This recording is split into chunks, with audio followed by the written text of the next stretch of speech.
Hello students, आज के tutorial का टॉपिक है India's DPIs catching the next wave. इसको आप कनेक्ट कर पाएंगे GS2 एंड GS3।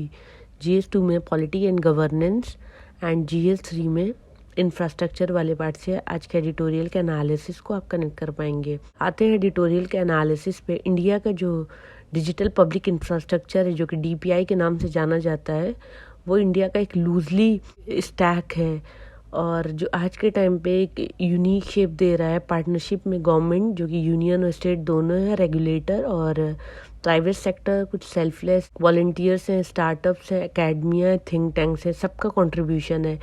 अगर इससे ऊपर उठ के देखें तो एक सस्टेन्ड कलेक्टिव एक्शन जो होगा वो स्केल होगा बहुत सारे जो डेस्परेट एंटिटीज़ हैं उनमें, जो कि मैजिकल एक आउटकम हो गया इंडिया का आंसर का जो Web3 है, और एक सुपीरियर भी होगा बहुत तरह से। अगर इसको कहा जाए और लिखा जाए तो इंडिया का जो DPI है वो मतलब बहुत सी चीज़ें रिपीट होंगी, लेकिन यहाँ पर जो है व्हाट नेक्स्ट और क्या इसके पीछे ड्राइव है उसके बारे में डिस्कशन है। फाउंडेशन जो आधार के थे वो थे नंदन नीलेकानी और RS शर्मा 2009 में, जो कि बहुत सारे लीगो ब्लॉग्स दिए हैं। लेकिन अगर ऑन टॉप ऑफ ऑल अगर देखें तो इन्होंने क्रिएट किया एक सुपर स्ट्रक्चर जो डिलीवर कर सके कंसिस्टेंट, अफोर्डेबल और broad value across the citizen और गवर्नमेंट एंड कॉरपोरेट सेक्टर को, जो कि एक इमेजिनेटिव था। रीबर्थ हुआ आधार कार्ड का 2014 में। मिस्टर नरेंद्र मोदी, हमारे जो प्राइम मिनिस्टर है, इन्होंने फार वाइडर और बिगर वे में इसको लॉन्च किया और वो ओरिजिनली इन्विसाइज कर सकते हैं। और ये एक रॉकेट शिप की तरह था लॉन्च गुड गवर्नेंस के साइड। आज जो कि मोर देन 1700 यूनियन और स्टेट गवर्नमेंट स्कीम जो है वो आधार पे बेस्ड है। आधार एंड प्राइवेट सेक्टर जजमेंट जो सुप्रीम कोर्ट इंडिया का आया था वो प्राइवेसी पर था, कि जो प्राइवेसी है हमारी, जो कि हमारा फंडामेंटल राइट आर्टिकल 21 के अंडर, वो सैक्रोसेंट है, उसको हम हैम्पर नहीं कर सकते, उसको हम ले नहीं सकते। तो इस तरह से उन्होंने स्लो डाउन किया था आधार का यूज़ प्राइवेट सेक्टर के द्वारा और अनलॉक किया था उसकी वैल्यू फर्दर। रैपिडली जो एडॉप्शन हुआ आधार कार्ड का वो विजिबल है ईज ऑफ डूइंग बिजनेस में, जो डे टू डे ट्रांजैक्शन करते हैं सिटीजन्स, और ग्रेजुअली ओपन हुआ आधार का यूज़ और कंज्यूमर जो है विलिंगली इसको यूज़ कर रहे हैं बहुत सारे प्राइवेट सेक्टर एप्लीकेशंस में। आधार होल्डर आधार की डिटेल्स प्राइवेट सेक्टर पर्पसेस के लिए शेयर करते हैं। प्राइवेट सेक्टर एंटिटीज़ जो हैं वो कोई भी स्पेशल परमिशन नहीं मांगती उनकी यूसेज के लिए। गवर्नमेंट डिपार्टमेंट इंट्रा या इंटर स्टेट जो होते हैं वो आधार डेटा वहाँ पर भी शेयर होते हैं, लेकिन वो एक प्रायर इन्फॉर्म कंसेंट लेते हैं सिटीजन की।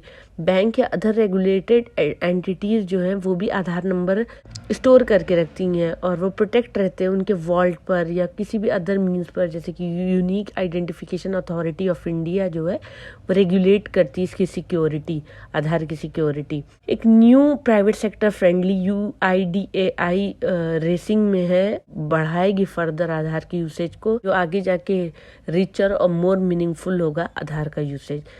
3 चेंजेस जो आए हैं वो एक लीपफ्रॉग की तरह हैं आधार के यूसेज की वजह से। इंडिया का जो स्टैक एज ए होल जो है वो एक लीपफ्रॉग की तरह काफ़ी तेज़ी से बढ़ गया।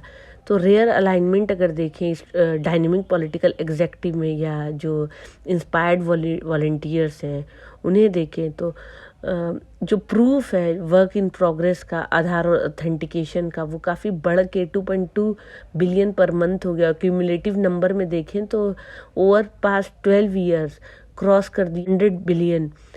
तो अगर एक एग्जांपल लें GSTN का, goods and services tax network, और अकाउंट एग्रीगेटर देखें तो वो आधार के बिना या परमानेंट अकाउंट नंबर पैन जो डेटाबेस एग्जिस्टिंग है वो भी आधार के बिना नहीं हो सकता, क्योंकि अभी रिसेंट में ही गवर्नमेंट ने एक्सटेंड किया है आधार और पैन को लिंक करने का जो वक्त है जून तक कर दिया है। तो हर जगह पे आप GST फाइल करते हैं या पैन या ITR फाइल करते हैं, हर जगह पे आधार कंपलसरी हो गया है।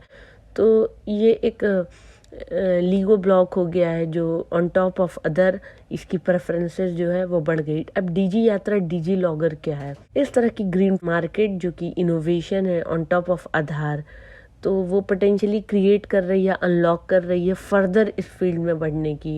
यूनाइटेड स्टेट का एक क्लियर प्रोग्राम है जो बढ़ाता है, स्पीड अप करता है airport security, airport identity verification process को। एक्टिवली 51 एयरपोर्ट हैं यूएस में और अबाउट 15 मिलियन मेंबर्स हैं, जो कि कॉस्ट उसका है $369 per annum, family of 4।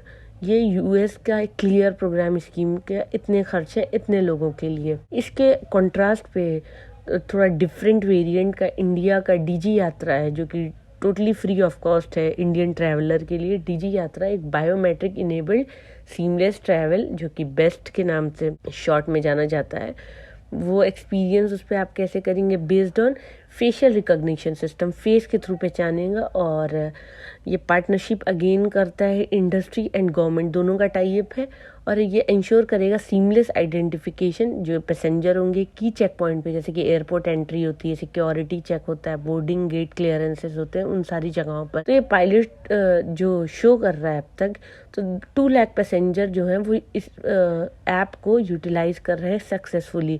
Air passenger traffic जो है वो एस्टिमेटेड ओवर 188 मिलियन एयरपोर्ट पे है अक्रॉस इंडिया में। ये डेटा जो है फाइनेंशियल ईयर 2022 का है, जिसमें से 22 मिलियन इंटरनेशनल पैसेंजर है। डीजी यात्रा 1/3 अगर देखते हैं तो फर्दर ये सेकंड ऑर्डर इफेक्ट ला रहा है और मोर इनोवेशन के साइड जा रहा है। अगर डिजी लॉकर को एक लीस्ट नोन डीपीआईज देखें, जो कि आज 150 मिलियन यूजर्स इसे यूज कर रहे हैं, 6 बिलियन यूजर्स इस पे अपना डॉक्यूमेंट स्टोर किए हुए हैं, और टाइनी बजट पे ये ऐप चल रहा है, बना है, जो कि 50 करोड़ था और इसको एक्सपेंड हुआ है इस पे 7 ईयर्स में। तो प्लान जो है फर्दर एक्सपेंड करने की कोशिश है, ये प्लान है कि फर्दर ये एक्सपेंड हो और सारी कंट्रीज में जो कि वर्ल्ड में है, इस छोटे से बजट पर जो बना हुआ ऐप है। अगर कोई पासपोर्ट आज के वक्त पे अप्लाई करता है तो उसे अपलोड करने की ज़रूरत नहीं है, PDF file portable document format ज़रूरत नहीं है, और ना ही किसी भी नोटराइज पेपर की, क्योंकि सारा डेटा फेच कर लेगा डिजी यात्रा या उसका जो डॉक्यूमेंट ऑनलाइन है जो कि डिजी लॉकर है, डिजी लॉकर के थ्रू फेच कर लेगा सारा डॉक्यूमेंट। एक सिंपल कंसेंट चाहिए होगी पासपोर्ट एप्लीकेशन में, जिससे वो रेलिवेंट डेटा डिजी लॉकर से ले लेगा, फेच कर लेगा, जैसे जीरोधा, अपस्टॉक, रिजर्व पे, इस तरह की इक्वल, इस तरह की और भी इंश्योरेंस और फिनटेक है, फाइनेंशियल टेक्नोलॉजीज हैं जो कि एग्जिस्ट नहीं करती हैं डिजी लॉकर एपीआईज के लिए। और यहाँ पर नो योर कस्टमर जो सर्विस है या क्लाइंट है वो होता है इंस्टेंटली, ऑलमोस्ट इंस्टेंटली। तो अगर दूसरा एग्जांपल देखें तो डिजी लॉकर जो है वो कर्नाटका पुलिस रिक्रूटमेंट ड्राइव के लिए भी यूज़ हो रहा है, जो कि वेरीफाई करेगा एकेडमिक क्रेडेंशियल जो कैंडिडेट्स होंगे उनके, और ये प्रोसेस जो टाइम टेकिंग होता है वो कट डाउन कर देगा अबाउट 6 मंथ। तो इस तरह से काफ़ी टाइम सेव हो जाएगा। अगर आज का सिनेरियो देखें तो कोई भी ऐसा सिंगल पोर्टल नहीं है इंडस्ट्री का जहाँ पे सारी नेसेसरी या अननेसेसरी कंप्लायंसेस जो हैं यूनियन या स्टेट लेवल के एक जगह पर हों। अगर एंटरप्राइजेस डिजी लॉकर क्रिएट करें तो वो तो इसकी हेल्प से बहुत सारे जो ज़रूरी इंफॉर्मेशन जैसे कि पैन है या जीएसटीएन है और भी डॉक्यूमेंट्स हैं जो multiple department across many states होते हैं, वो सेव करेंगे huge cost headache for businesses, क्योंकि वन स्टॉप सोल्यूशन हो जाएगा। एक जगह पर आप सारी डिटेल लॉगिन कर दिया तो वो सभी जगह एक्सेसिबल हो जाएगा, बार बार एक ही डॉक्यूमेंट्स को हर जगह यूज़ नहीं करना पड़ेगा, तो वो ईज हो जाएगा इससे। तो यूपीआई का इम्पैक्ट क्या हुआ, यूनिफाइड पेमेंट इंटरफेस, इसको अगर कंसीडर करें वन मोर मैट्रिक के साइड, तो यूनिफाइड पेमेंट इंटरफेस जो कि यूपीआई है वो रिकॉर्ड अपना ब्रेक कर रहा है और एक विजनरी लीडरशिप के साइड जा रहा है जो national payment corporation of India के अंडर वर्क करता है। ये क्रॉस कर लिया है 8 बिलियन ट्रांजैक्शन हर महीने का, और ट्रांजैक्शन जो वैल्यू है वो $180 बिलियन है हर महीने की, जो कि जीडीपी का 65% ऑलमोस्ट है पर एनम। तो क्या ये क्वेश्चन अब ये है कि जो ग्रोथ हुई है यूपीआई की वो इम्पैक्ट कर रही है जीडीपी को सिग्निफिकेंटली या नहीं। दूसरा क्वेश्चन होगा अभी भी क्या जीडीपी न्यूट्रल है, क्या अभी जो ट्रांजैक्शन जो हुआ है पहले कैश के थ्रू होता था, तो अभी जो एग्जिस्टिंग ट्रांजैक्शन यूपीआई के थ्रू हो रहा है तो बस उसमें चेंजेस आए हैं, या जो पहले कभी ट्रांजैक्शन नहीं करते थे किसी भी प्लेटफॉर्म से उन्हीं का बस साइज इंक्रीज हुआ है। तो इस पे अभी कोई क्लियर पिक्चर नहीं है, पार्टिसिपेशन ही सिर्फ इंक्रीज हुआ है या फर्दर इससे बेनिफिट भी हुआ है यूपीआई के यूज़ करने से। इंडिया के जो डीपीआई मार्क है एक तरह का सेकंड वॉर फॉर इंडिपेंडेंस होगा। इकोनॉमिक फ्रीडम जो कि हम डे टू डे की लाइफ में देखते हैं और ट्रांजैक्शन करते हैं वो बन जाएगा एक नया बिजनेस का बैकबोन, और वो पावर करेगा इंडिया को टुवर्ड जो इंडिया का एम है $25 ट्रिलियन इकॉनमी बनाने का, जो 100 ईयर ऑफ पॉलिटिकल इंडिपेंडेंस पे अचीव करने का टारगेट है।